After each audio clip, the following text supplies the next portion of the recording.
Yan na ni Jocelyn na si Lola Rosario ang umaagapay sa kanilang pamilya, lalo pat walang pirming hanap buhay ang asawa ni Jocelyn. Paano kayo kumakain? Saan kayo kumukuha Yung mama niya, tita? nahanap ng kumakain sa amin, bigas. Saka yung kinahanglan sa bahay, binigyan niya sa amin. Yung naano lang sa mga patay, yung nahanap niya.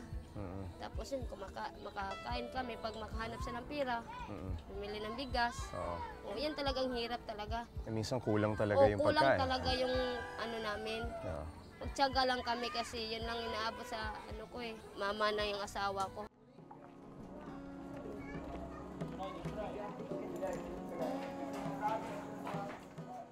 Para mairaos ang araw-araw na pangangailangan ng kanyang mga anak, sumasideline si Lola Rosario sa mga padasal sa patay. Swerte na raw kung kumita siya ng 300 piso sa isang gabi. Kanimo bulahan ka sa mga babae nga tanan. Matanda naman ako.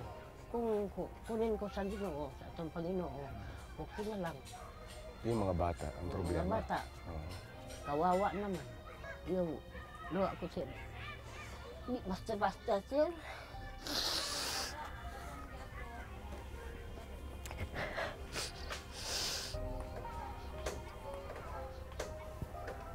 Iyak ako dahil sa anak ko, yung apo kong inalagaan. Kung mapatay ko, saan siya magpunta.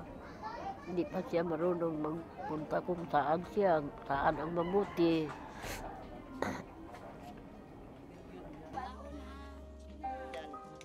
Dahil nakatungtong ang kanilang papag malapit sa dagat, nilagyan ito ni Lola Rosario ng styrofoam para lumutang sakaling abutan man sila ng high tide.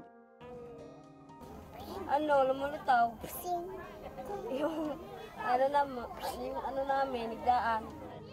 Kuhaan siya sa dagat mo. Mulutaw. Mulutaw sa dagat ba o? Mulutaw sa dagat, unya, di kumigda dire kay mabalhin ko ato ko sa gagaw matuog. Siya na dire mabilin. Malamig, tapos para sang sumasayaw, ito, daan na namin, itakot ako.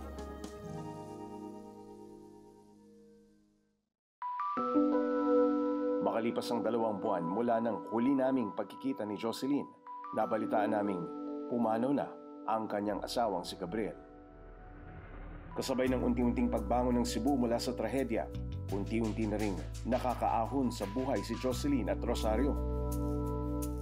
Nakikipisan ngayon si Jocelyn sa kanyang mga magulang kasama ang kanyang mga anak. Samantala, nahandugan naman si Lola Rosario ng mga materyales para makumpuni ang kanyang bahay. Bukod sa padasal sa patay, sumasideline na rin siya ngayon ng paglalabada. Sa loob lang ng 1 taon, malaki na ang ipinagbago ng Cebu. Ang mga nalalabing bakas ng kalamidad, tila nagsisilbi na lamang paalaala ng di matatawarang katatagan ng mga Cebuano sa gitna ng sakuna.